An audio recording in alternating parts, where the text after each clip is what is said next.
Welcome to St. Andrew's Wednesday Breakfast Bible Study at Bill's, aka The Haven. I'm Anna Susan, and we have a lovely group of people here today and we're going to be assisting Tom Ward particularly because he's preaching on Sunday. Oh. So I might ask which direction Tom wants us to go, and we'll start out by reading our scripture. Before I do that, I just want to little public service announcement here. Lori has been reading on Thursdays from a variety of inspirational writings, and one of them was a compendium of various essays and by amazing theologians and spiritual leaders. Well, I think she's just about out of material now. So we just got this in the mail, Watch for the Light. How can you go wrong with that title, right? They don't have one for the proper long green season. But this is for Advent and Christmas, and I figured since she's already pretty much finished up with Lent and Easter, that maybe we could move into Advent and Christmas. So I just wanted to, I'll just set this over here or on your table, and I'll just set it here and I'll give it to you later, okay? But don't forget it. I think it's okay. It's not, is it damp there? It is damp. All right. Do I have to place this on this part? Hold on. We'll set that there. All right. And then we can sanitize it before you take it home. I actually have Lysol in my bag here. I carry it to spritz off. We can spritz that off for you. So we're going to begin with Matthew 16, 21 through 28. And as you may recall in the episode of Peter's life, last week he got it very, very right. This week he gets it equally very, very wrong. And so I was on my way over here thinking about this, and I was thinking that, wow, perhaps this is a little bit of the humbling process. That we get so excited about our achievements that's, I think, when we're most prone to Satan trapping us in our own,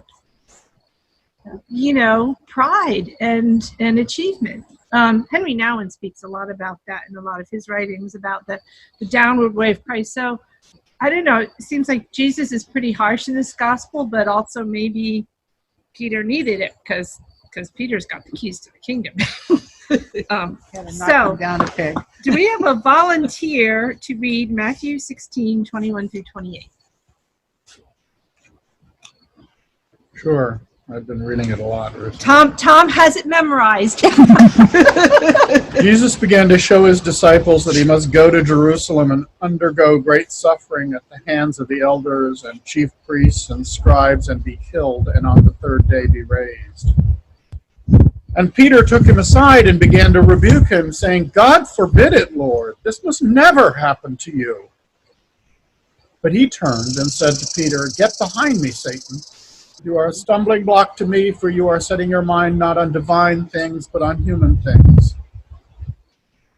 Then Jesus told his disciples, If any want to become my followers, let them deny themselves and take up their cross and follow me. For those who want to save their life will lose it, and those who lose their life for my sake will find it. For what will it profit them if they gain the whole world but forfeit their life? Or what will they give in return for their life? For the Son of Man is to come with his angels in the glory of his Father, and then he will repay everyone for what has been done. Truly I tell you, there are some standing here who will not taste death before they see the Son of Man coming in his kingdom. Well done, Tom. So we'll start with you.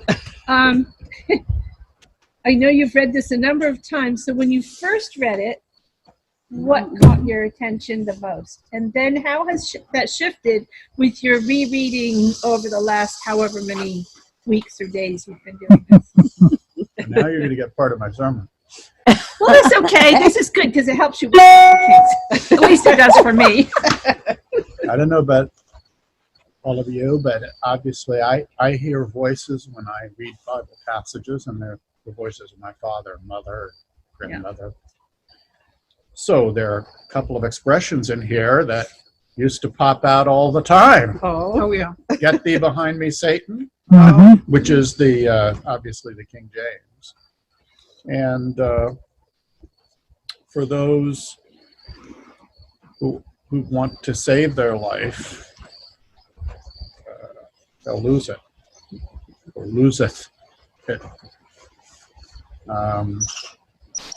So as you'll hear on Sunday, my mother was very often using biblical passages when she taught. I think two things really jumped out at me as I read and reread this. One is it's very closely connected to the previous passage, the passage that we discussed last week. I think it's, I'm not going to say it's wrong to see it as he was right one minute, wrong the next. I don't think this is all about Peter. And again, in my sermon, I'm going to give credit to Bill for teachable moments. I think the Holy Spirit here has again created a teachable moment. And I think when Jesus says those harsh words, he's talking as much to himself as he is to Peter. And this is what I'm going to preach on. My mother, when she would say, "Get thee behind me, Satan," was not really saying that to her children, even if it was under her breath. She was saying it to herself. The children would be asking for ice cream, and she wanted to give them a healthy dinner. My mother was tempted by the ice cream. One of the other expressions my mother used to use all the time was, "Lord, let this cup pass from my lips." Yeah, let this cup pass, which Jesus says in the Garden of Gethsemane, right? And which Adlai Stevenson said on the evening before his nomination for president. And people criticized him for saying it. My mother used to say it all the time. The other thing is, don't you think it's totally natural if you love someone to want to spare them pain and suffering? Absolutely. Isn't Yes. Peter being really loving here? And the word I would use is mothering. Jesus has just embraced Peter verbally, if not physically, and said, "You're my," and he names him Peter. He's really Simon up to that point, right? He gives him a new name. Yeah. And Peter responds by loving Jesus in the way that any of us do. And when Jesus says, and I'm going to be colloquial here, I'm going to go off to college and go to raves and dances and grow up entirely separate from you, what does Jesus say as a mother? What does Peter say as a mother? No, don't do that. Don't go grow. Don't become who you have to be. I want to protect you. I want you to stay with me. I don't want you to suffer all that. Yeah. But that's our lives, right? That's what happens in life. As children, as adults, we can't spare one another from the pain and suffering that goes with growing into who we are. And this is Jesus growing into who we are. So I think Peter gets sort of a bum rap the first time we read it. We hear Jesus' harsh words and we think that's a judgment on Peter. But I think there's more going on here between Jesus, and it connects to the previous passage where Jesus so recognized. I mean, to me, it's almost like there was the confession of Peter in the previous passage, last Sunday's gospel. And here we have the confession of Jesus about who he is, right? Who do you say that I am? Was in last Sunday. Right. And Peter responded to that right. And then when Peter tries to spare Jesus, protect Jesus, mother Jesus, Jesus then confesses who he is. And it's striking to me, and then I'll shut up because you're going to have to hear all of this in greater length on Sunday. It's such a two-part gospel. The first part is Jesus interacting with Peter. And I think that's really about Jesus, not about Peter. And the second part, Jesus turns to all the disciples and to us.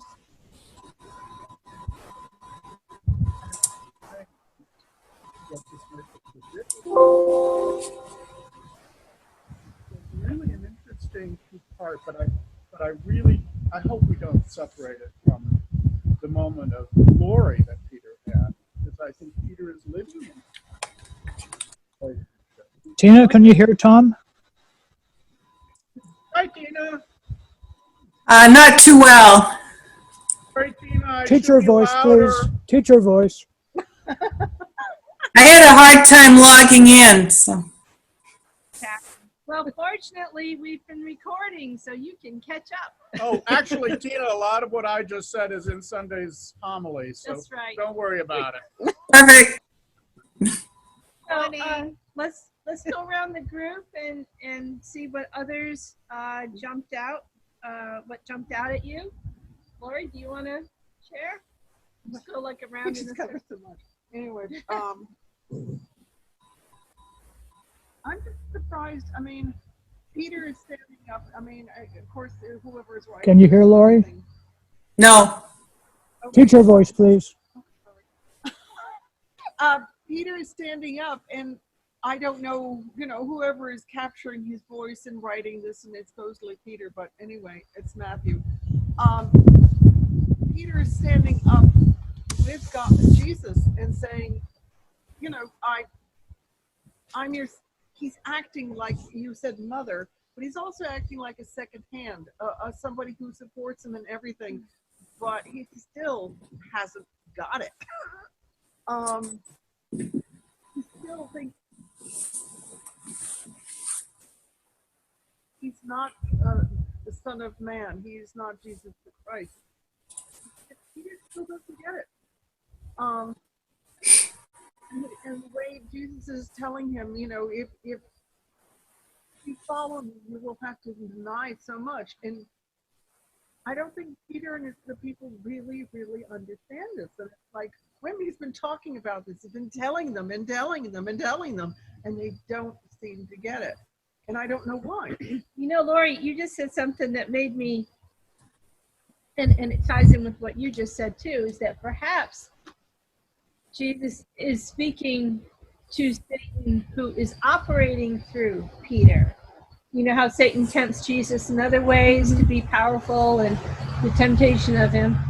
So perhaps, there's a real focus on the power of evil that tries to manipulate us. Obviously, we succumb, we pray it, lead us not into temptation. Right. So, do you think that, Satan's drawn a veil over their eyes, that they're just not getting what he's been talking about? Well, we he's always done miracles and everything. Right. We always say that God takes things and tries, no matter what the most horrific circumstances, and tries to turn them towards good, towards God's purposes, towards bringing the kingdom about.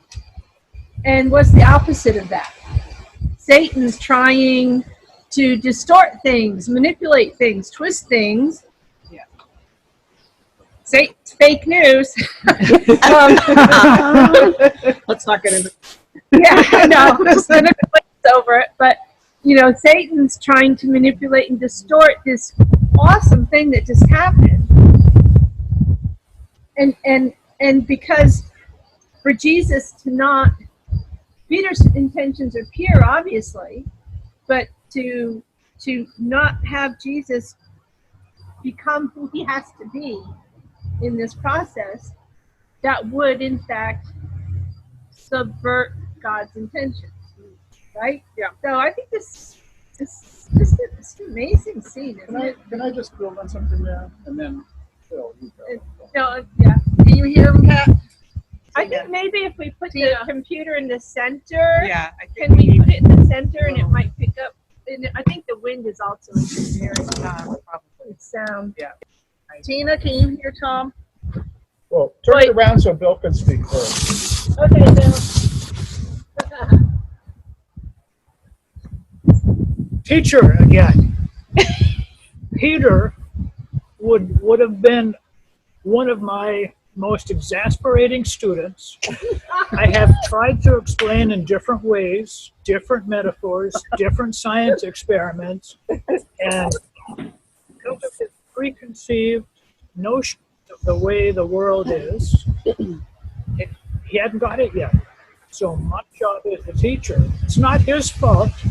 He's perfectly capable of learning. I haven't tuned in as in the right channel to get to him. Yeah. So it's the teacher's responsibility to make sure kids are learning. And if my kids haven't learned, we redo it. We do it. I keep trying until they get it. So, Jesus Bill, now is exasperated, and finally, maybe I'll get to him now. Anyway, that's my contribution. Are you using Jesus pedagogy? No, well, yes. But think how hard this is for both of them. Right. The preconceived notions is very important. There is no model of kingship before this that doesn't involve power and glory and dominating people. The Roman emperor is a god. You know, in QAnon conspiracy theory, Trump is a god emperor, right? I mean, they say that. He's a god emperor. They have Okay? said it, So yes. there's this belief that God is all powerful and rules and dominates right here and now. Yeah. And it's very, I don't think anyone's come along before this who said that's not God. God isn't that. And so it's hard. It's hard for Peter. Peter's assuming that the Messiah is going to be a king, right? It's going to be a ruler with power. And every once in a while, the language sort of goes back to that, right? I mean, Well, think about the picture. the Son of Man is to come with his angels in the glory of his Father, and then he will repay everyone for what has been done. Can be easily, the pedagogy there isn't very good. That's what right? caught my attention, actually. Yeah, is it's all this punishment and meting out, your rewards. Sounds like when the Roman emperor marches back into Palestine and punishes everyone for rebelling against him, right? Maybe that's all they know. And that's all they know. So Peter, it takes a long time for Peter and the other apostles to fathom that God isn't like this and that Jesus isn't the kind of Messiah that they have a preconceived notion of. I think Jesus being fully human, right? I mean, born to be like us and to think like us and feel like us, has been growing into that knowledge, right? And John the Baptist's death probably really pushed him a long way to understand that if you're going to be a prophet and the Messiah, you're going to suffer and die. Yeah. That's that line that you mentioned. And then he will repay everyone for what has been done. I've never really noticed that line before. Every time I read the scriptures, something new surfaces, almost every time maybe. And so I just had this image of, okay, here's the bright line of judgment and payback. Here it is. And for us, it's right here. We want that payback right here and now. We want to see instant payback. Some of us, anyway. And then, not me. Don't want to be misinterpreted here, but at least they try not to. But the bright line is, at least in this case, Jesus is saying, it's not now. It's not in your hands. It's up to God. Let me take that burden from you. Because that's a burden we have when we want to pay back, right? And Jesus is like, no, I'll take that burden from you, and now you can truly live life in a better way. That's just my thought. And we have a thought over here. Go ahead, Okay. Barbara. Okay. I agree with Tom that this is very closely tied to last week's gospel. But I'm going to defend Peter here. I think Peter is being absolutely perfectly logical. Hi, Tina. It's Barbara. Hi, Barbara.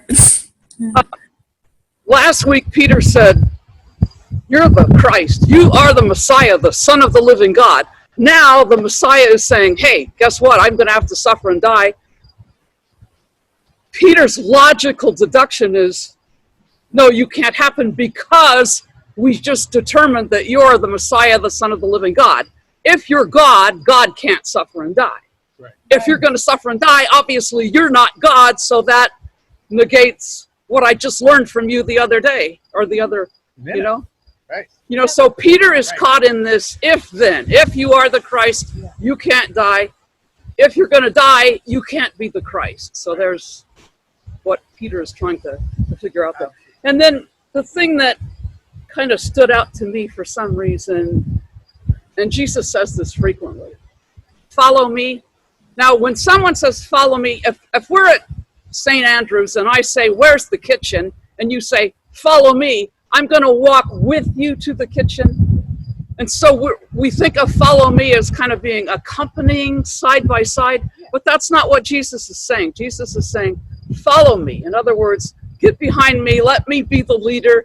I think he's, as far as the teaching analogy, which is a great analogy, but Jesus knows that they're not ready yet for any kind of teaching. So he's saying, you know, just hang back, follow me, just let me lead, and just watch and see. Very good point. Again, it's like, let me take that burden of judging others, and we'll hold on to that. You don't need to hold on to that. Because he says they take up their cross and follow him.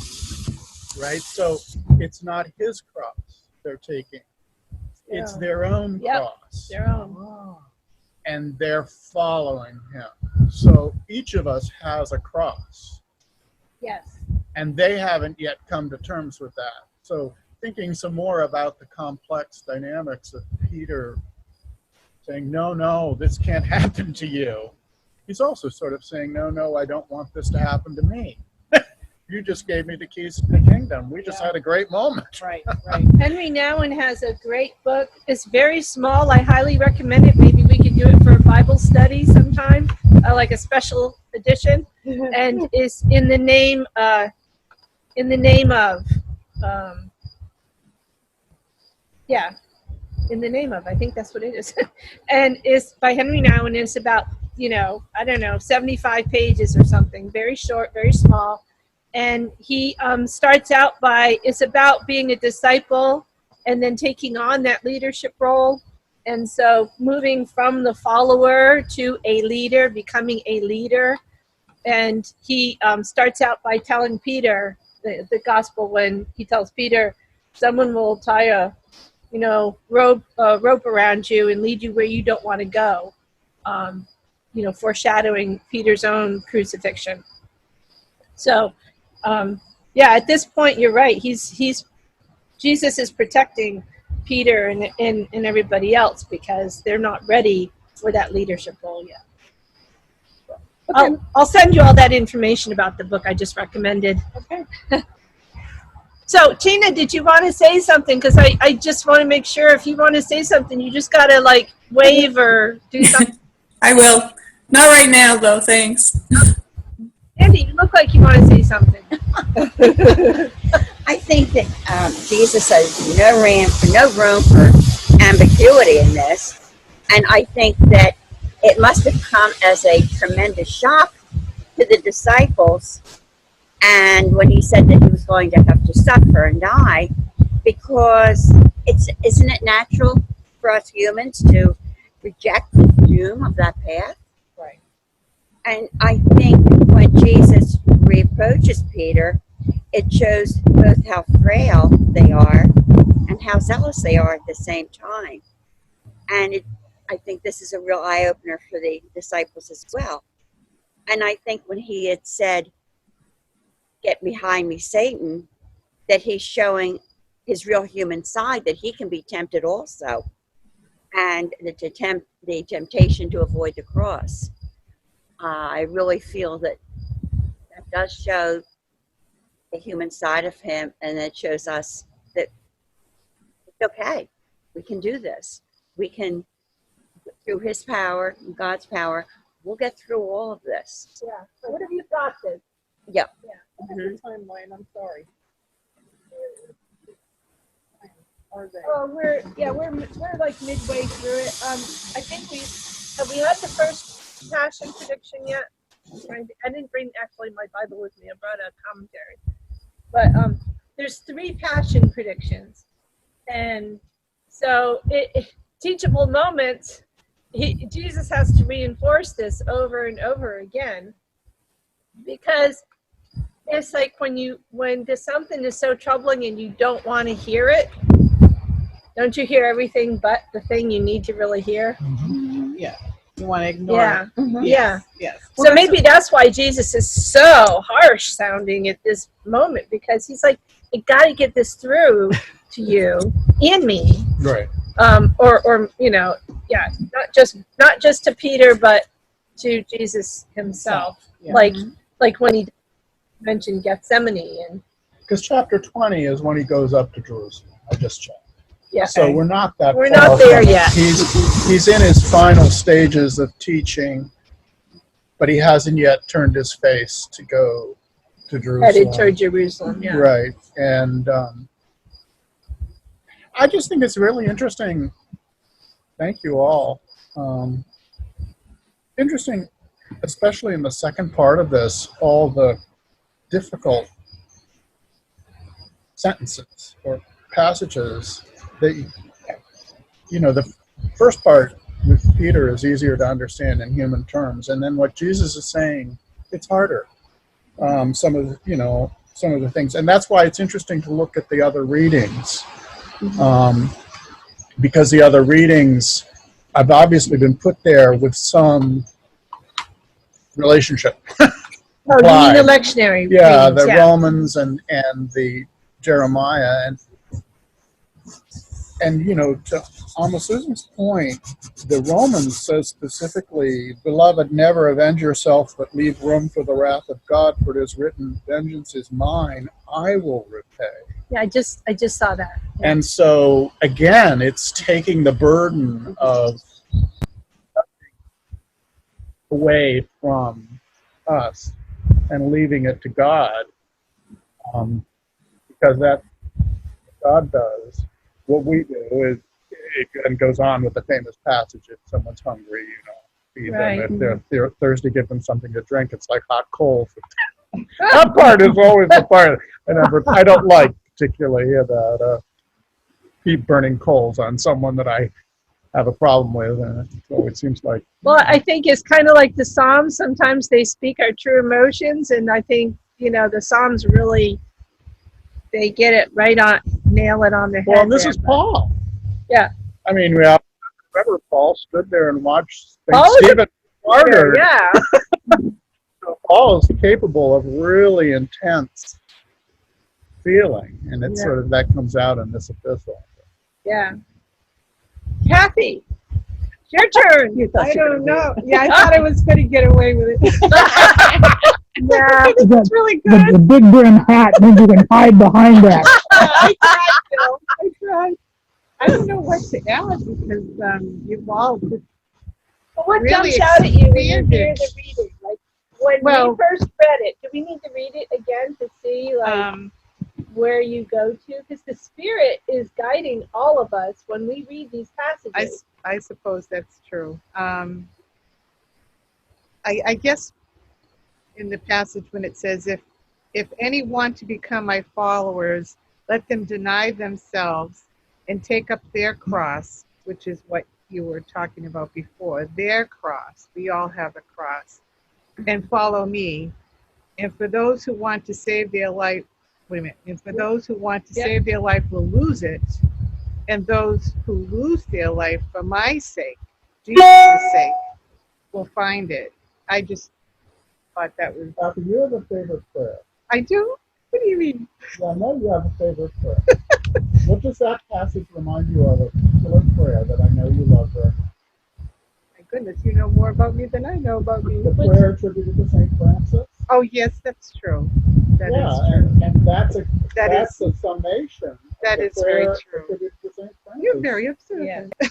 Yeah, no, I guessed that if you were going to pick a passage, you were going to pick that passage No because way. I know how much you love that prayer. Yeah, I do love that. St. Francis. I just think of him, I don't know, like cuddling the animals and being very nurturing and very protective. I guess that's something I think of when I think of St. Francis. Being an instrument of peace is what I think of with St. Francis. Yeah. Yes, instrument of peace, yeah, protection, all that. So I just find these two sentences, it must have been tough for them to hear those words. This is what you need to do. Like you were saying, teachable moment here. Listen to what I say. But you, Kathy, do you, when those resonate for you, the depth of what he's saying there, the cross and losing your life and saving it, does something come up for you? Like, I know you're very active in peacemaking and Yeah. justice, and you're so compassionate. You care about everybody and everything, and you're moved by compassion. You know, you shed tears for people, and like, very disciples to leave everything. I mean, they're leaving their families, their work, they're leaving their communities to follow this person. And they've obviously followed him for quite a distance now, for quite some time now. They're putting all their faith into this person. And they don't quite get it. As Laurie was saying earlier, they have so much more to learn. They do. But I just look at them like, wow, these people are tough. right. But take that and mirror it back to you. Yeah, So you are a disciple. yeah. These words you, and do you feel like? And I'm not gonna. And you don't have to answer. This is just something to ponder. I'm not putting you on the spot. If only mildly. Only Miley, she said she's putting me on the spot. It's something to think about. When something bleeds out at us, it's because it's resonating in some way, and it's asking us to, like, how does this affect me? How is it impacting my life? What, do I have a cross? What is my cross? I guess I feel my cross is to follow peaceful actions wherever that might lead. That's what I was thinking. I didn't want to put words in. Okay, well, I guess I was needed to be prodded to find the words to say. Like one time a few years ago, there was a bunch of physicians who had gone to a bridge in and because the physicians were asking about what's the right word, decommissioning nuclear weapons, because we all know after Hiroshima, because it was that Saturday, August 6th, I think, that they decided to get a group of people that would gather at this bridge. And so I went, and it was like one of my first here in Maine, peaceful protests. And I was like, well, yeah, I'm with these physicians. I wouldn't want any more bombs to be put off anywhere. I don't know these people. I've moved this area, but I'll go. And I guess it's moments like that when something might strike me that I need to do this. Even if I'm uncomfortable, I don't know these people. it's somehow I just have to get out of my little comfort zone. And you did. And I did. And you have this courage. She has Once in a incredible while. courage. She's so brave. And she does things out of the blue, and then I'm just sitting standing there going, oh my God, Kathy can do that. But you act like you don't. And then I guess sometimes I don't believe I can, but I do it. you jump in the car But and you drive do it with all the way God's to help, Virginia. right? Maybe. She does. She jumps in a brand new car, drives all the way to Virginia by herself. And it's like, well, I would have trepidation about that for me. Sandy does it all the time. She gave me guts too. Really, since I've known Sandy, she's a quilter. So people like her, you would find her. So you know, and she's gone in her car all the way to Florida. Maybe there's a thing Not called that one you're quilter's driving now. courage. I don't know. Not with that car. But, Good. Not with that car. but I think I see It's things going in other Bill? people, and I get out of my comfort zone. So there you go. What's that, Bill? Yeah. Tina, are you gonna jump in now or? Tina, you have anything to add? No, I'm all set, thanks. One last part. Okay, that's flag. Well, I've got the 28. Verily, I say unto you, there are some of them that stand here who shall in no wise taste death till they see the Son of Man coming in his kingdom. Right. So that means that they're given a reprieve. You know, he's telling about this, all these things that are going to be happening, and then he says, well, don't worry, you're not going to die yet. Which I found interesting. It's just kind of like this little reprieve. It worries me though, and later in the year, I remember how Stephen being stoned to death, having it open, and the angels come down at that moment. Yeah. In his dying, in his being martyred, coming glory. Okay, so I think this is a really ambivalent passage. Yes, I think all the way through this, I'm really struck with profit and forfeit as words. Oh. What does it profit a man if he should forfeit his life? I think there are a lot of things here where Jesus is struggling as a teacher to overturn conventional ways of thinking. Conventional ways of thinking is you gain everything by becoming rich and powerful. And yet I tell you, there are some of you here, sitting here, who will not taste death before the Son of Man. Well, the one example I know of that is Stephen's martyrdom. Yeah. Literally. Yeah. So, wow. I'm not so sure that's a glorious, all-powerful moment. But I think it also takes away the fear. Mm-hmm. The fear of death. I mean, speaking personally, using an I statement, I'm not so sure that I fear death. I fear the manner of death. So I'm like really averse to pain. I have a pretty high threshold of pain, but and so, but there's this reassurance of, being a follower of Christ and knowing Christ is waiting for us. Christ has prepared a room for us. Christ says I will take you to myself. I will prepare a place for you. I will take you there personally. So there is this, you could focus, this is the thing, this is the preacher's plight. Because there's so much good stuff. And, I learned the hard way, you don't want to consult commentaries until you have it clear in your mind what the Spirit is saying to you. Because you could end up with, 5 sermons in one. I've done it to people. I probably still do it. But, Can you imagine how difficult it must have been for the disciples, though, to be told this? Mm-hmm. And here they've had this leader, and now he's saying, "Bye, that's all on your plate." And he really, in essence, that's what he did. And they argue with him, and it's like, well, but he says it's to your benefit that I go away, so you can have the Spirit. And I think that he does. There's a message of hope that prevails when we're not perfect, but we're seeking perfection. And I do, as later in Matthew. But I just can't imagine the disciples just feeling, or can feel, deserted. They're being deserted. I'm suddenly having an image of, I don't know if you've ever seen any documentaries on quantum theory, but there's a few good ones out there. And it's like, there's this, so when you have the paradigm shift and you just have, you imagine that you have these, little balls circling around on these tracks.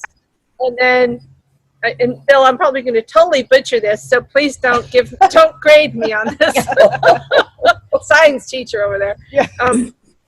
But the ball just has to jump over like a whole nother track, like a completely different track. That's what Jesus is trying to do, I think, with these disciples and us. It's like, okay, so, it's not the upward mobility, it's downward mobility. Henry Nouwen has a great book about that too. Do you get a commission on his books? Yeah. I wish, right? Seriously, I should be getting She's so a manager's inspired by commission him. or something. It's good to be inspired. But all of these things about downward mobility and forfeiting your life for the sake of others, and not judging and suspending judgment, and not seeking vengeance, and all of that. Like, this was just, how many times does Jesus say, "You've heard it said, but I tell you," Yeah. He's asking them to jump off that track, just fly on over to this other track, and they're having a hard time doing it. No, Huh? Yeah. You don't know what's over there. Yeah, and they're afraid if they jump, what's out there? Well, yeah. Is there actually a track I'm going to land on? Well, yeah, they're fearful, and that's Yeah. We're all being flat. human. Jesus is called crazy, at some point too. So He's the rebel rouser. they're trying to figure out, like, is it? I'm pretty sure at this point they already know it's not safe to follow Jesus. But they're hanging in there anyway. There was one time when I was driving out to upstate New York, and I drove past this church, and there was a sign on it. This was outside of Cropseyville, and I just love that name, Cropseyville. Isn't that cute? But There's a it first said, George. "Want a safe ride? Buckle up with Jesus by your side." And I thought, man, they have got that sign wrong. Because Jesus is not a safe ride. Jesus Yeah. is a passionate ride. Passionate, yeah. I'm sorry. Oh, I'm sorry. I do have to take this. Actually, I'll just call him back. Okay. Never mind. It's important, but we're almost done with this. So, Barbara. Well, I agree with the 5 sermons. That's kind of how it strikes me. But Jesus doesn't have one central thought, one main point that he's trying to get across. He seems to me to be all over the map. And now this is going to sound a little crazy, so it's probably going to be one of those, "No, Barbara, you're way off this time," but that's okay, because the thought struck me. So why would the thought strike me? Okay, so in verse 23, when Jesus says, "Get behind me, Satan," you're just interested in human things, not godly things. And then in the very next verse, 24, when Jesus says, "If any person will come after me, let him deny himself." What if Jesus was taking the Messiah thought further? It kind of strikes me that Jesus might be saying, if you're concerned now that I might not be the Messiah, look at it this way. Use this for your litmus test. If any Messiah is going to come after me, let's see him deny himself and take up his cross and follow me. In other words, let's see if there's anybody else that does this the way I'm going to do it. So it sounds like you're saying he's almost offering a challenge. More of a wait and see moment. It's in line with the follow me thing. Just just wait and see. If you're doubting that I'm the Messiah, Just hang in with me. You'll see if some other Messiah is going to come along and see if he does what I do. And many did try to come along and claim to be the Messiahs. Before Jesus, there were all sorts of, would-be Messiahs, wannabe Messiahs. But see, if you subscribe to what I just said, then that kind of lets us off the hook, because then he's not talking about us taking up a cross and following It's not about us denying material things and, you know, I don't think it's not Jesus about ever let that. us off the hook. I think it's a both and. Well, do you think it could possibly be what I just said? If you know, if you don't think I'm the Messiah, wait and see if another one comes That is along. See what he does. That would be very rabbinic. To pose a question like that and leave it open-ended would be what rabbis do. Right. Yeah, you're right. There are other prophets out there. Oh yeah. Yeah. So yeah, I definitely. Lots go of on false prophets, Yeah. and we get warned about them too. Sure, sure we do. So yeah, I'll The go along with last that. thing I have to say, Okay, one last thing, and then we're going to wrap when it we up wrap with a prayer. but I think it's important. It's in the sentence. Nice and loud. In the last week's gospel, Jesus gave Peter the keys. What he bound on earth is bound in heaven, and whatever he looses on earth is loosed in heaven. And then he gets mad at Peter because Peter's trying to tie him down, bind him up. Yep. It flows perfectly. Get me behind. I'm not going to be bound like that. You can't tell me no. You can't go do this. I just don't. But he gave him that power, Right. right? So he has to, in essence, enter into a dialogue with Peter about loosening up. Right. And it may be, you know, no more than that. I mean, just let it be. Well, and if you go back to there's when my thought of last week about there's power in naming, right? So Jesus names Peter, Peter names, got it reversed. Yeah, Peter names Jesus.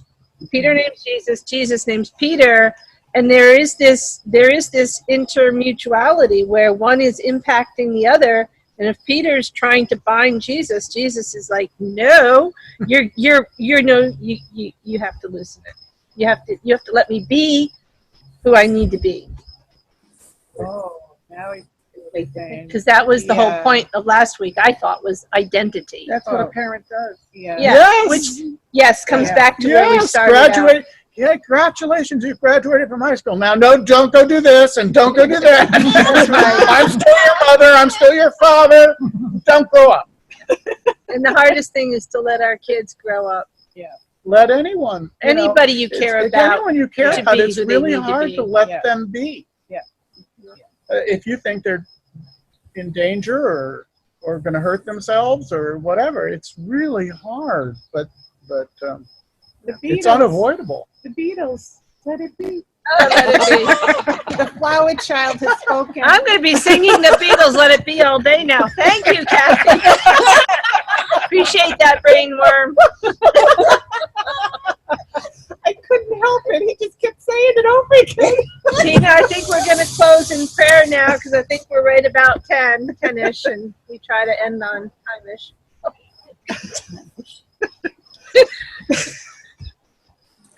Let us pray.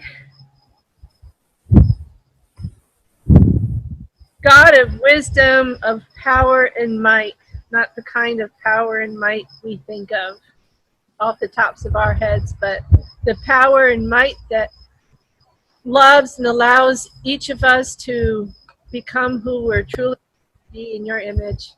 Thank you for these words of revelation that help to guide us and inform us. And may we embrace them in our hearts as we move out into the world for the rest of the days here until we gather again. Guard and watch over each one of us, not just where we need to be. And we are so grateful for the freedom you give us to find our way, with you leading us along the way. All this we ask in Jesus' name. Amen. Amen. Thank you for joining us from Zoom land. No problem. Bye. Tom B. Bye. Jim, it's my boss, our boss.